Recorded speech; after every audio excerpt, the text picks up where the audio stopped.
আমাদের নতুন প্রতিবেশী চাচা চাচির সঙ্গে আমার বেশ ভালোমতো পরিচয় হয়ে গিয়েছিল। ওরা এখানে আসার পর থেকেই মাঝে মাঝে ওদের ঘর থেকে কিছু অদ্ভুত শব্দ ভেসে আসতে লাগল। একদিন আমি কৌতূহলী হয়ে সেই শব্দের উৎস খুঁজতে গিয়ে ওদের ঘরে ঢুকে পড়লাম। ভেতরে ঢুকেই দেখলাম চাচা রেগে চাচিকে ধমকাচ্ছেন। আমি চাচাকে থামাতে চেয়েছিলাম, কিন্তু উনি চাচিকে থেকে দূরে ঠেলে দিয়ে বললেন, তুমি যদি চাচিকে আমার থেকে দূরে সরিয়ে দেওয়ার এতিশাক রাখো তবে চাচির জায়গায় তোমাকেই এখন কিছু করতে হবে। চাচার কথা শুনে আমি হতভম্ব হয়ে গেলাম। আমার নাম আরতি আর আমার বিয়ে হয়েছে। 5 মাস হলো আমার শ্বশুরবাড়ির পাশে যে ঘরটা কয়েক মাস ধরে খালি ছিল সেখানে সম্প্রতি একজন 55 বছর বয়সী লোক এসে উঠেছেন। তার নাম মহেশ আর তার স্ত্রী সীমা চাচি পঙ্গু। একদিন আমাদের নতুন প্রতিবেশী মহেশ চাচা তার স্ত্রীকে নিয়ে আমাদের ঘরে এলেন। তখন আমার স্বামী রাজেশও ঘরে ছিল। আমি মুচকি হেসে তাদের চা নাস্তার জন্য ডেকে নিলাম। চা নাস্তা করে তারা চলে গেলেন আর রাজেশ আমার উপর রেগে গেলেন। তিনি বললেন, তোমার কি দরকার ছিল অপরিচিত মানুষদের ঘরে ডাকতে? এখনও তারা আমাদের ঠিকমতো চেনেনও না। আমি বললাম, এখন তারা আর অপরিচিত নন, তারা আমাদের প্রতিবেশী। রাজেশের এই ব্যাপারটা আমি ঠিক বুঝতে পারলাম না, কারণ উনি দিনভর অফিসে থাকেন, তাই হয়তো প্রতিবেশীদের প্রয়োজনীয়তা ওর কাছে বোঝা যায় না। পরের দিন সকালে রাজেশকে অফিসে পাঠিয়ে আমি মহেশ চাচার ঘরে গেলাম। চাচা নিজেই চা নাস্তা তৈরি করে এনেছিলেন। আমি অবাক হয়ে ওনাকে দেখছিলাম। চাচা বললেন, এভাবে তাকিয়ে দেখছো কেন সীমা পঙ্গু? তাই ঘরের সব কাজ আমাকেই করতে হয়। এখন তো এসব কাজের সঙ্গে অভ্যস্ত হয়ে গিয়েছি। কথাবার্তার মধ্যে চাচা আমার সব কিছু জানার চেষ্টা করলেন। আমি বুঝতে পারলাম আমার বিয়ে হয়েছে। 5 মাস হলো লাভ ম্যারেজ করেছি, তাই আমার বাবা মা আমাকে মেনে নেননি। রাজেশু গত 6 মাস ধরে ঠিকমতো আমার সঙ্গে কথা বলছেন না। মহেশ চাচা আমাকে তাদের সন্তান সম দেখেন, কারণ তাদের নিজেদের কোনো সন্তান নেই। আমার বাবা মার কথা মনে পড়তেই চোখে পানি চলে এল। আমার চোখের জল দেখে মহেশ চাচা আমার পাশে এসে বসালেন। তিনি আমার চোখের জল মুছে দিয়ে আমাকে জড়িয়ে ধরলেন এবং বললেন, চিন্তা করো না, আমাদেরই তোমার বাবা মা। মনে করো কোনো সমস্যায় পড়লে যে কোনো সময় আমাদের কাছে সাহায্য চাইতে পারো। তোমার দিক থেকে সমস্যা হোক বা না হোক, আমি তোমার বাবার জায়গা রয়েছি। তাই তোমার বাড়ি আসায় আসা দুধের মতো, তুমি তোমার নিজের বাবা মার কাছেও যাও আশা করবে। চাচার এসব কথা আমার মন কেড়ে নিয়েছিল। আমি কখনো ভাবিনি যে ওনার এসব কথার পিছনে কোনো কুমতলব থাকতে পারে। দিনগুলো কেটে যাচ্ছিল। এক রাতে আমি মিষ্টি তৈরি করেছিলাম, আর সেই মিষ্টি নিয়ে চাচার ঘরে গেলাম। দরজার কাছে যেতেই সীমা চাচির চিৎকার শুনতে পেলাম। আমার চিন্তা হতে লাগল, হয়তো চাচি হুইল চেয়ার থেকে পড়ে গিয়েছেন। আমি তাড়াতাড়ি ওদের ঘরের ঘণ্টি বাজাতে লাগলাম। কিছুক্ষণ পর চাচা দরজা খুললেন। আমি ভেতরে ঢুকেই চাচির খোঁজ নিলাম। তখন চাচার মেজাজ বেশ খারাপ ছিল। আমি চাচাকে পাত্তা না দিয়ে চাচির ঘরে গেলাম। সেখানে গিয়ে দেখি চাচি বিছানায় বসে কাঁদছেন। আমি তাকে জিজ্ঞাসা করলাম, চাচি, আপনি কাঁদছেন কেন? চাচা কি আপনার সঙ্গে খারাপ ব্যবহার করেছেন? চাচি কিছু বললেন না। আমি বাইরে এসে চাচা কাছে জানতে চাইলাম, চাচা, চাচি কেন কাঁদছেন? আপনি তাকে কিছু বলেছেন? চাচা রেগে বললেন, আমি তাকে কি বলবো? এত বছর হলো উনি আমাকে সন্তানের সুখ দিতে পারলেন না, আর এখন উনি নিজেকে অসুস্থ বলে দাবি করে আমার কোনো প্রয়োজনই মেটাতে পারছেন না। আমি তো এখনো তরুণ, আমার বয়স মাত্র 55। আমি ঘরের সব কাজ করি, অন্তত আমার স্ত্রী তো আমাকে খুশি রাখতে পারেন। এ কথা বলে চাচা আমার হাত ধরে বললেন, আরতি, তুমি নিশ্চয় বুঝতে পারছ আমি কি বলতে চাইছি। চাচার দৃষ্টি বদলে যাচ্ছিল, তার চোখে কুৎসিত লালসা ফুটে উঠছিল। আমি তাড়াতাড়ি তার হাতে মিষ্টির বাক্সটা ধরিয়ে দিয়ে বেরিয়ে এলাম। রাজেশ আমাকে মহিষ চাচার ঘর থেকে বেরোতে দেখে ফেলেছিল, তাই যখন ঘরে এলাম রাজেশ আমার উপর রেগেছিলেন। সাধারণত আমি রাজেশের প্রশ্নের তড়িৎ জবাব দিতাম, কিন্তু সেদিন আমি কোনো কথা বাড়ালাম না, কারণ আবার সেই একই কথা উঠবে। আমি কেন প্রতিবেশীর ঘরে গিয়েছিলাম? মহেশ চাচাচাচির মধ্যে আমি আমার বাবা মাকে দেখতে পেতাম, তাই ওদের প্রতি একটা আলাদা টান অনুভব করতাম, কিন্তু বুঝতেই পারছিলাম না তারা আসলেই আমাকে সন্তানের মতো দেখেন কিনা। কয়েকদিন পর দুপুরবেলা আমি বাগানে গাছের পরিচর্যা করছিলাম। হঠাৎ মহেশ চাচার ঘর থেকে আবার সেই অদ্ভুত শব্দগুলো শুনতে পেলাম। চাচা এখনও বৃদ্ধ হননি, তাই তার এই উন্মাদনা চাচির ক্ষতি করছে। চাচির কষ্ট আমি সহ্য করতে পারছিলাম না। অনেক চেষ্টা করেও আমি নিজেকে আটকাতে পারলাম না। অবশেষে আমি চাচার দরজায় গিয়ে নামলাম। দরজা খুলে চাচাকে প্রচণ্ড রেগে থাকতে দেখলাম। তার চোখগুলো রক্তবর্ণ হয়ে উঠেছিল। চাচির অবস্থা নিয়ে আমি খুবই চিন্তিত ছিলাম। আমি চাচির ঘরে ঢুকতেই দেখলাম চাচি হুইল চেয়ার থেকে পড়ে গেছেন। আমি তাকে জিজ্ঞাসা করলাম, চাচি কি হচ্ছে এখানে? কিছুক্ষণ আগে আপনি এই অদ্ভুত শব্দগুলো কেন করছিলেন? আপনি কি ঠিক আছেন? চাচি ধীরস্বরে বললেন, আরতি, আমি তোমাকে কি বলবো, ঈশ্বর আমাকে এমন অবস্থায় ফেলেছেন। কিন্তু তোমার চাচা এখনও সুস্থ আছেন। তার বিভিন্ন চাহিদা থাকে। কিন্তু এই বয়সে আমার পক্ষে সব কিছু সম্ভব নয়। আমার পঙ্গুত্ব আমাকে স্বাভাবিকভাবে চলাফেরা করতে দেয় না। আমি কিভাবে তোমার চাচাকে খুশি রাখব? কেউ ওনাকে বোঝাতে পারবে না। আমি বললাম, চাচি, আমি চাচার সঙ্গে কথা বলবো। কিন্তু চাচি বললেন, তুমি চাচার সঙ্গে কথা বলো না। চাচি আমাকে চাচার সঙ্গে কথা বলতে বারণ করলেন। কিন্তু আমি তার কথা মানলাম না এবং চাচার সঙ্গে কথা বলার সিদ্ধান্ত নিলাম। চাচা তখন ঘরে বসেছিলেন। আমি ওনাকে দেখে বুঝলাম তিনি কিচেন এর দিকে পানি আনতে চাইলেন। আমি বললাম, চাচা, আমার পানির প্রয়োজন নেই। আমার আপনার সঙ্গে কথা বলতে হবে। চাচা বললেন, আরতি, কথা হবে, কিন্তু তুমি আগে বসো, আমি পানি নিয়ে আসি। চাচা সাজানোর ভান করছিলেন যেন উনি কত ভদ্র। কিন্তু আমি বুঝতে পারছিলাম তিনি বয়সের ভারেও তরুণত্বের মুখ ত্যাগ করতে পারেননি। আমি চাচার হাত ধরে তাকে থামিয়ে দিলাম এবং বললাম, চাচা, এই বয়সে আপনি কি করছেন? আপনি তো আমার বাবা মার মতো, তাই আমি আপনাকে এসব কথা বলছি। আমাদের বাড়ির পাশেই নতুন করে চাচা চাচি এসেছেন। তাদের সাথে আমার বেশ ভালো সম্পর্ক হয়ে গেছে। তারা এখানে কিছুদিন আগেই এসেছেন। তারপর থেকেই চাচার ঘর থেকে কিছু অদ্ভুত শব্দ আসতে লাগল। একদিন আমি সেই শব্দের রহস্য উদ্ঘাটন করতে চাচার বাড়িতে চলে গেলাম। ভেতরে ঢুকিয়ে দেখলাম চাচা তার বৃদ্ধা স্ত্রীর উপর রাগ করছেন। আমি চাচাকে চাচির কাছ থেকে আলাদা করে দিলাম। চাচি ঘর থেকে বেরিয়ে যাওয়ার পর চাচা বললেন, তুমি যদি চাচি কি আমার কাছ থেকে দূরে সরাতে চাও, তাহলে এবার তার জায়গা তোমাকেই নিতে হবে। এটা বলে চাচা আমাকে হ্যালো বন্ধুদের গল্প বলার জন্য স্বাগত জানালেন। আমার নাম আরতি আর আমার বিয়ে 5 মাস হয়েছে। তবে আমার পাশের ঘরটা কয়েক মাস ধরে খালি ছিল। সম্প্রতি সেখানে এক 55 বছর বয়সী ব্যক্তি এসে থাকছেন। তার সাথে তার স্ত্রীও আছেন। চাচার নাম মহেশ আর চাচির নাম সীমা। সীমা চাচি একজন প্রতিবন্ধী। একদিন আমাদের নতুন প্রতিবেশী চাচা চাচি আমাদের বাড়িতে আসলেন। তখন আমার স্বামীও বাড়িতে ছিলেন। আমি হেসে তাদের চা নাস্তার জন্য বাড়িতে ডেকেছিলাম। চা নাস্তা করে তারা চলে গেলেন। তারপর রাজেশ আমার উপর রাগ করতে লাগলেন। তিনি বললেন, তোমার কি দরকার ছিল অচেনা লোকদের বাড়িতে ডাকতে? আমি বললাম, তারা চেনা নেই।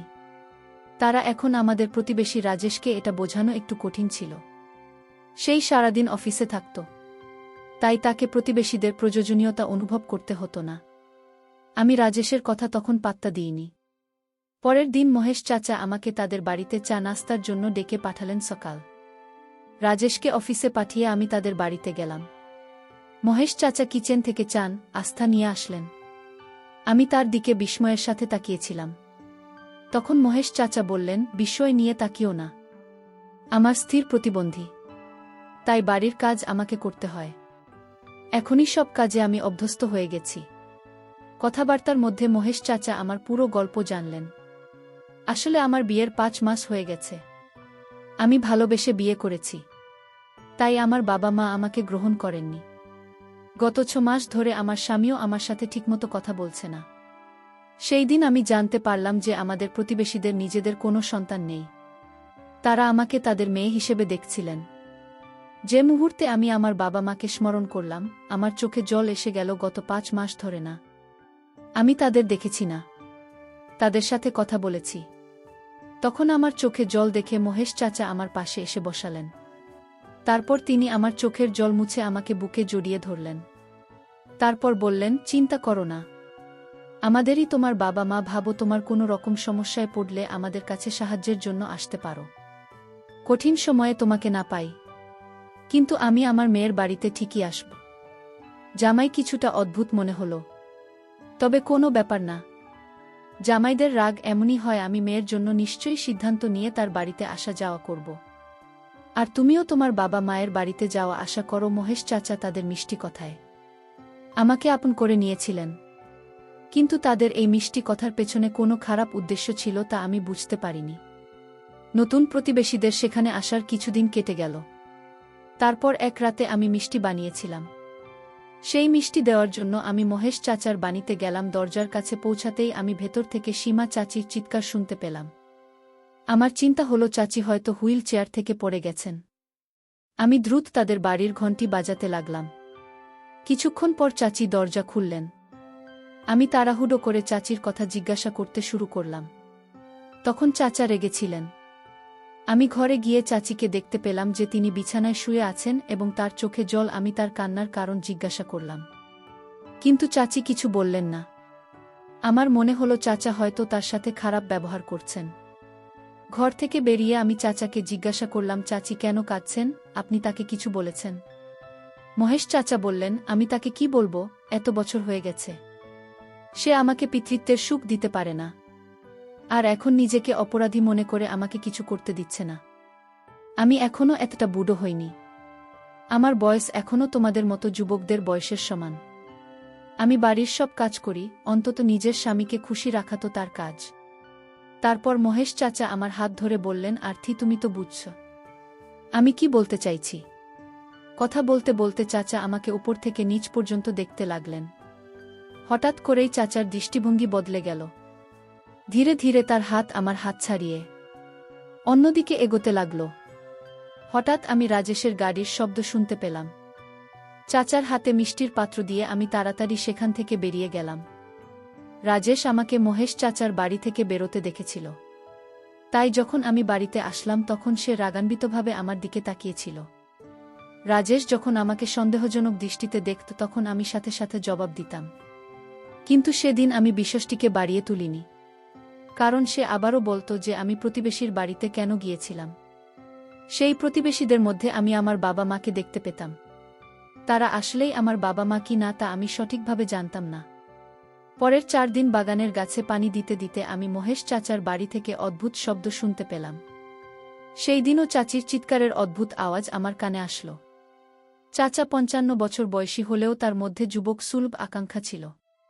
তার কারণে চাচির ক্ষতি হচ্ছিল। আমি বুঝতে পারছিলাম চাচির মধ্যে আমি আমার মাকে দেখতে পেতাম। আমার সবচেয়ে বেশি ভালোবাসা মায়ের প্রতি ছিল, আর এখন সেই ভালোবাসা চাচির প্রতি চলে আসছিল। আমি চাচির সেই অদ্ভুত শব্দ সহজভাবে নিতে পারছিলাম না। আমি নিজেকে অনেকবার বোঝানোর চেষ্টা করলাম, কিন্তু অবশেষে আমি চাচার বাড়ির দরজায় করাঘাত করলাম। সেদিন চাচা আমাকে খুব রেগে গেলেন। তার চোখগুলো লাল হয়ে গিয়েছিল। আমি চাচির জন্য খুবই চিন্তিত ছিলাম। তাই আমি তাদের ঘরে গেলাম। ভেতরে গিয়ে দেখি চাচি হুইল চেয়ার থেকে সরে গেছেন। তারপর আমি চাচিকে জিজ্ঞাসা করলাম, চাচি এটা সব কি হচ্ছে? কিছুক্ষণ আগে আপনাকে অদ্ভুত আওয়াজ করতে শোনা গেল। আপনি কি ঠিক আছেন? চাচি বললেন, আরতি আমি তোমাকে কি বলবো, ঈশ্বর আমাকে এতটাই অসহায় বানিয়েছেন, কিন্তু তোমার চাচা এখনও সুস্থ। এই বয়সেও তার বিভিন্ন আকাঙ্ক্ষা রয়েছে যা তাকে খুশি রাখতে পারে। কিন্তু এই বয়সে কিছু জিনিস সম্ভব নয়। আমার অক্ষমতা আমাকে ঠিকমতো হাঁটতেও দেয় না। তাহলে আমি চাচাকে কিভাবে খুশি রাখব? চাচাকে কে বোঝাবে? এটা শুনে আমি চাচিকে বললাম, আমি চাচার সাথে কথা বলবো। চাচি বললেন, তোমার চাচাকে কোনো ভাষায় বোঝানো যায় না। তুমি তার সাথে কথা বলো না।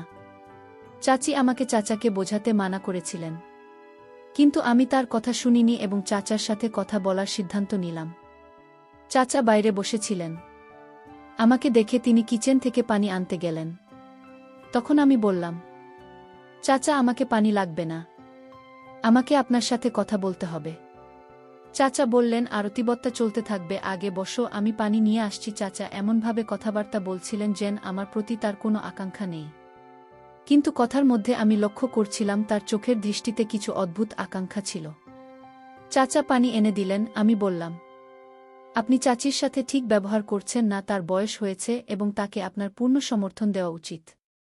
এই বয়সে আপনার কিছু আকাঙ্ক্ষা রয়েছে যা তাকে পূরণ করতে দিতে হবে, কিন্তু কিছু জিনিসের মধ্যে বয়সের বাধা আসে, আপনার আকাঙ্ক্ষাগুলো সীমিত রাখতে হবে।